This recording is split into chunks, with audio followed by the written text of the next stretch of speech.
Those words still echo in my head. Diane Patterson said them while holding a match over my wedding dress. The silk caught fire in seconds. My name is Jessica Coleman. I'm 28 years old. I work as a pediatric nurse at Children's Hospital. I've saved lives, changed diapers, comforted crying mothers at 3 in the morning. None of that mattered to my future mother-in-law. Let me back up. 3 hours before my wedding ceremony, I was the happiest woman alive. My dress hung perfectly in the bridal suite. Ivory silk with hand-sewn pearls. My grandmother's veil lay beside it like spun moonlight. I had stepped out for 10 minutes, just 10 minutes to grab coffee for my bridesmaids. When I returned, smoke filled the room. Diane stood there with an empty gas can. My dress was ash on the floor. "What have you done?" I screamed. She smiled, cold as winter. "Saved my son from making the biggest mistake of his life." My maid of honor, Katie, rushed in behind me. She saw the destruction. Her face went white. "Call the fire department," I whispered. "Too late for that, dear," Diane said. She brushed soot off her hands. "The ceremony starts in 2 hours. No dress, no wedding." My legs gave out. I sank to my knees in the ashes of my dream. This wasn't Diane's first attack on me. She'd been undermining me for 2 years. Ever since her son Tyler brought me home for Christmas dinner. Tyler Patterson was everything I wanted in a man. Kind, funny, a high school teacher who actually cared about his students. He coached basketball on weekends, volunteered at the animal shelter. His mother saw me as a threat. "She's not from our social circle," I overheard her tell Tyler once. "Her family has no money, no connections. What can she possibly offer you?" Tyler defended me that night. "Mom, I love her. That's what matters." But Diane never stopped trying to break us apart. She forgot to invite me to family gatherings. She made snide comments about my job. "Oh, you're still wiping noses for a living?" She introduced Tyler to eligible daughters of her country club friends. I endured it all because I loved Tyler, because he promised things would change after we married. Now, standing in the ruins of my wedding dress, I realized how naive I'd been. Katie knelt beside me. "Jess, we need to call Tyler. Tell him what happened." "No." The word came out stronger than I felt. "Not yet." I had a choice. I could run crying to my fiancé, let him handle his mother, prove Diane right about my weakness, or I could fight back. "Katie, what size dress do you wear?" "Size 6. Why?" "Same as me. I need your car keys." 20 minutes later, I stood in Nordstrom's bridal section. The sales associate, Maria, took one look at my tear-streaked face and jumped into action. "Emergency bride situation," I explained. "I need a dress. Now." Maria pulled 3 options: a simple A-line, a vintage-inspired sheath, a dramatic ball gown with crystal beading. I chose the ball gown. If Diane wanted a war, I'd give her one. The dress fit perfectly. Maria worked magic with pins and alterations. Her seamstress, Elena, appeared with a sewing machine. "No charge for rush alterations," Maria said. "Every bride deserves her perfect day." I almost cried again. Strangers were kinder to me than my future mother-in-law. Back at the venue, I snuck through the service entrance. Katie had cleaned up the bridal suite. The smell of smoke lingered, but she'd opened all the windows. "Tyler's been texting," she said. "He's worried. His mom told him you were having cold feet." My blood boiled. She said, "What?" "Diane announced to several people that you might not show up. Said you were having doubts about marrying into their family." The manipulation was breathtaking. Diane had destroyed my dress and then spread rumors about my commitment. I checked my phone. 7 missed calls from Tyler. 12 text messages. "Jess, Mom says you're having second thoughts. Please call me." "Baby, whatever's wrong, we can fix it. I love you. Nothing else matters." My heart broke reading his messages. Tyler had no idea what his mother had done. I typed back, "Getting ready. See you at the altar. I love you too." Katie helped me into the new dress. It was even more beautiful than my original gown. The crystals caught the light like stars. "You look incredible," she whispered. I felt incredible, stronger than I had in months. A knock at the door interrupted us. "Jessica?" Tyler's voice. "Don't come in," I called. "Bad luck to see the bride." "I just wanted to make sure you're okay. Mom said—" "Your mom says a lot of things. I'll see you in 30 minutes. Silence. Then, "I love you, Jess." "I love you too." His footsteps faded down the hallway. Katie touched my shoulder. "Are you going to tell him what she did?" "After the ceremony. Today is about Tyler and me, not her." But I was lying to myself. Today had become about Diane the moment she lit that match. The wedding march began. Katie lined up with the other bridesmaids. My father appeared at my side. "You look beautiful, sweetheart," Dad said. "But you look angry too." "I am angry. Want to talk about it?" "After I become Mrs. Patterson." Dad squeezed my arm. "Whatever happened, remember this day is yours. Don't let anyone steal your joy." Too late for that, I thought. The doors opened. 200 guests rose to their feet. Tyler stood at the altar in his black tuxedo. His face lit up when he saw me. For a moment, all the anger melted away. This was my person, my future. Then I spotted Diane in the front row. She wore navy blue and a smug expression. When our eyes met, she actually smirked. She thought she'd won, thought she'd broken me. The ceremony passed in a blur. Tyler and I exchanged vows. We promised to love and protect each other, to face all challenges together. "You may kiss the bride." Tyler's lips met mine. The crowd erupted in cheers. We were married. Nothing could change that now. At the reception, Diane cornered me near the cake table. "Lovely dress," she said. "Where did you find it on such short notice?" My smile never wavered. "Nordstrom has excellent customer service." "I'm sure they do. For paying customers." The insult hung between us. She was implying I couldn't afford the dress. "You know, Diane, I've been thinking about your little bonfire this afternoon." Her composure cracked slightly. "I don't know what you mean." "The gas can was a nice touch, very thorough." "You're being dramatic, dear. I simply disposed of an old dress. My wedding dress. 3 hours before my wedding." Other guests were starting to notice our conversation. Diane's smile tightened.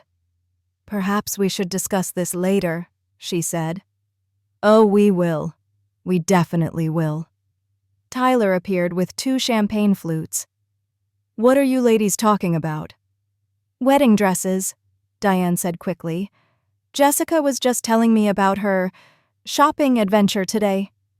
Tyler looked confused. "Shopping? I thought you had your dress weeks ago." "Change of plans," I said. "Your mother can explain later." Diane's face went pale. The rest of the reception was torture. I smiled and danced and cut cake, all while planning my next move. During the father-daughter dance, Dad whispered in my ear, "You're plotting something. I can tell." "Is it that obvious?" "To someone who raised you?" "Yes. What did she do?" I told him everything. Dad's jaw tightened with each word. "That woman needs to face consequences," he said. "She will. Trust me." After the reception, Tyler and I went to our hotel suite. We were flying to Hawaii in the morning for our honeymoon. Tyler collapsed on the bed, exhausted but happy. "Best day of my life," he said. "Even with all the drama?" "What drama?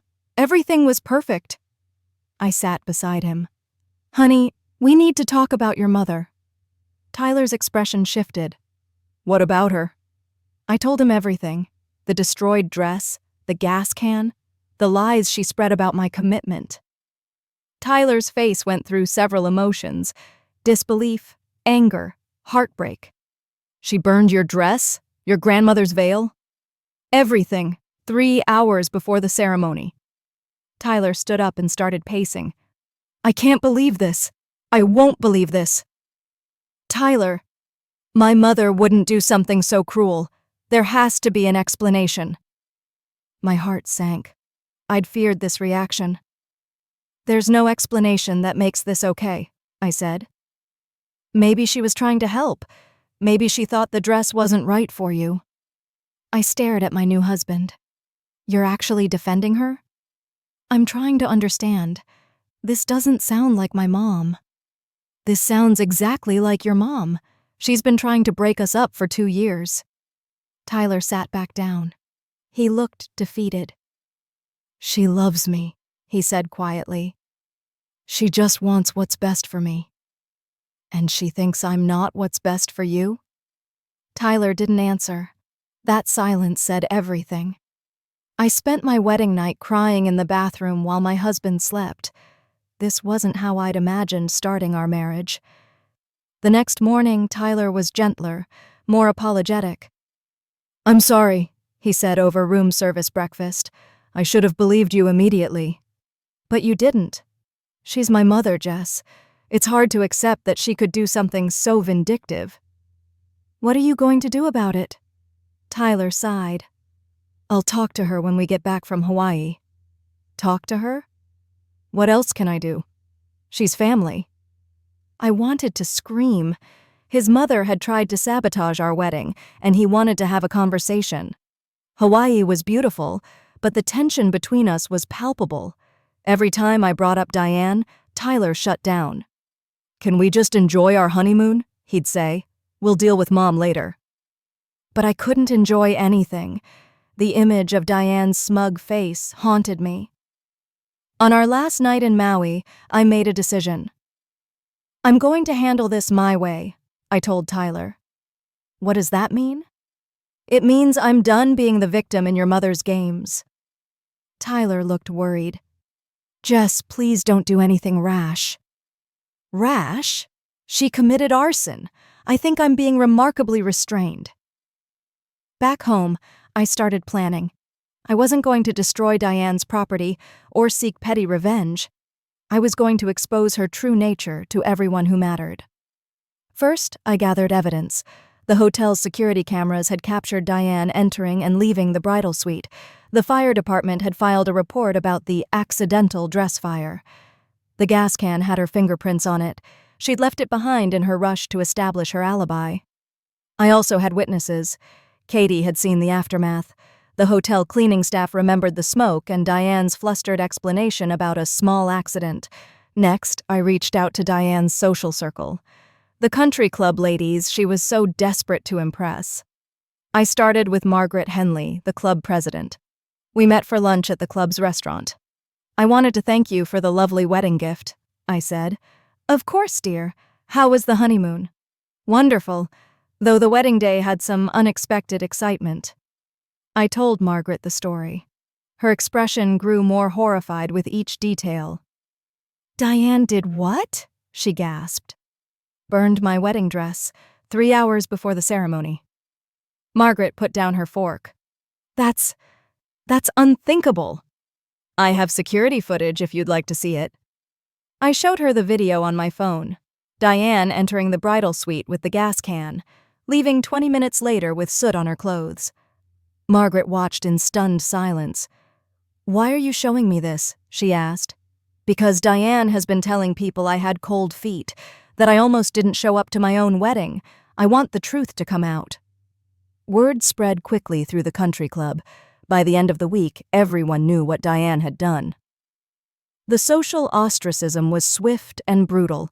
Diane was removed from the charity board. Her bridge club disbanded. Invitations stopped coming. Tyler was furious when he found out. You destroyed my mother's reputation, he accused. I told the truth. Your mother destroyed her own reputation. She's been crying for days. She won't leave her house. Good. Maybe now she understands how I felt. This has gone too far, Jess. Has it? Because from where I stand, there haven't been any real consequences yet. Tyler stared at me like I was a stranger. What happened to the kind, forgiving woman I married? She got tired of being a doormat. Our marriage was crumbling. Tyler spent more time at his mother's house than at home. He was trying to comfort her through the social exile. I felt like I was losing my husband to the woman who'd tried to destroy our wedding. The breaking point came 3 weeks after Hawaii. I arrived home to find Diane sitting in my living room. "We need to talk," she said. Tyler hovered nearby, looking uncomfortable. "I have nothing to say to you," I replied. "But I have something to say to you. You've won. Are you happy now?" Diane looked terrible. She'd lost weight. Her usually perfect hair was disheveled. "I haven't won anything," I said. "I've lost my husband's trust and respect." "Because you chose revenge over forgiveness." The hypocrisy was staggering. "You burned my wedding dress, and you want to lecture me about forgiveness?" "I made a mistake.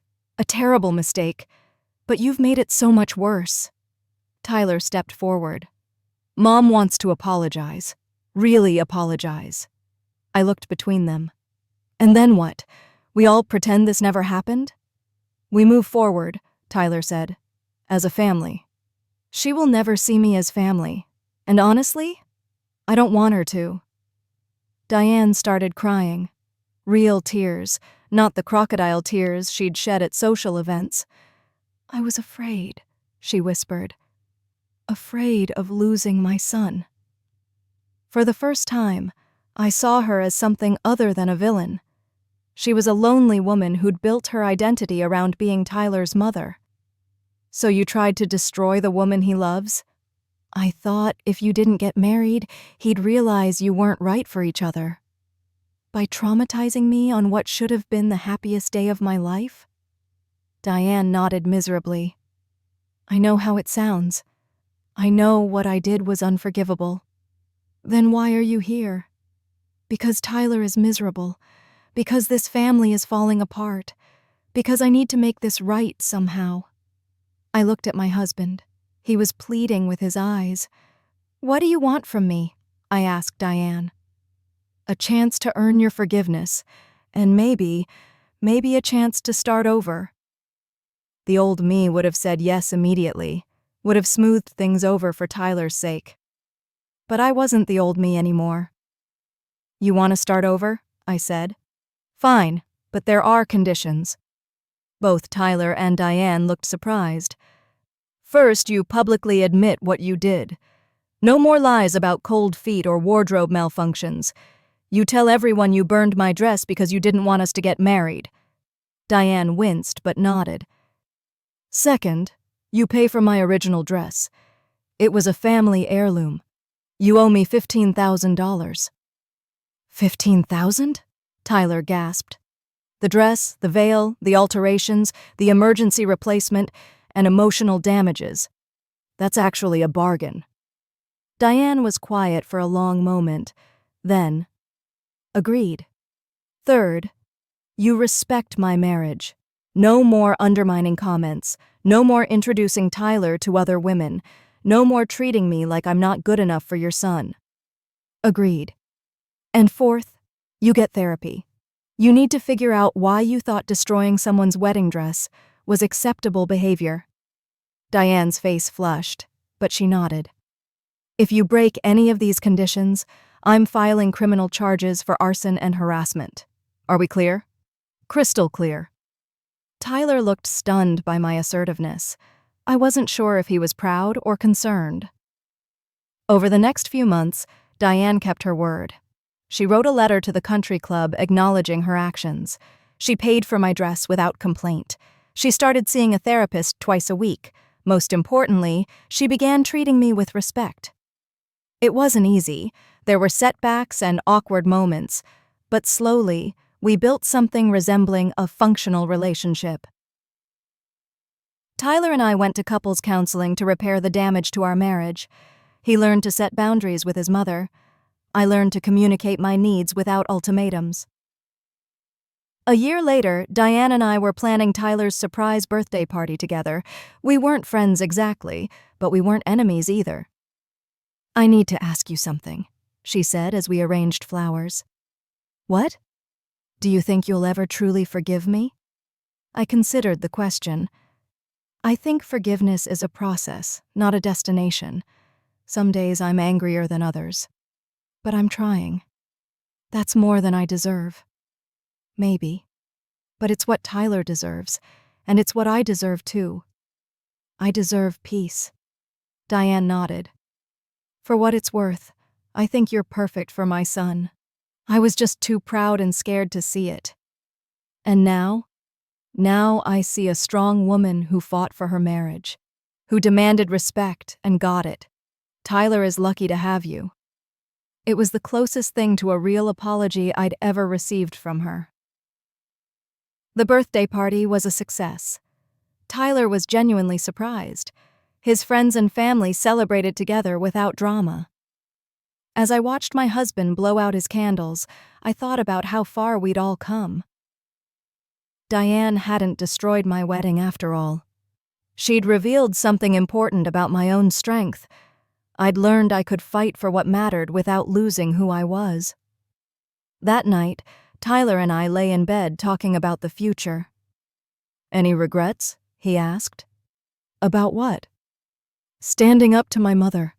Demanding those conditions. Sometimes I wonder if you went too far." I turned to face him. "Do you really think that?" "No," he said after a pause. "I think you did exactly what you needed to do. I just wish it hadn't been necessary." "Me too, but we can't change the past." "What about the future?" "The future looks pretty good from where I'm lying."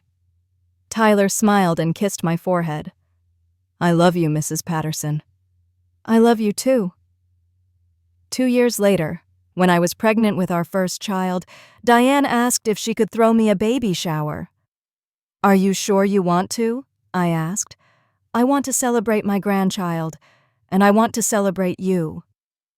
The shower was beautiful. Diane had invited all my friends and co-workers.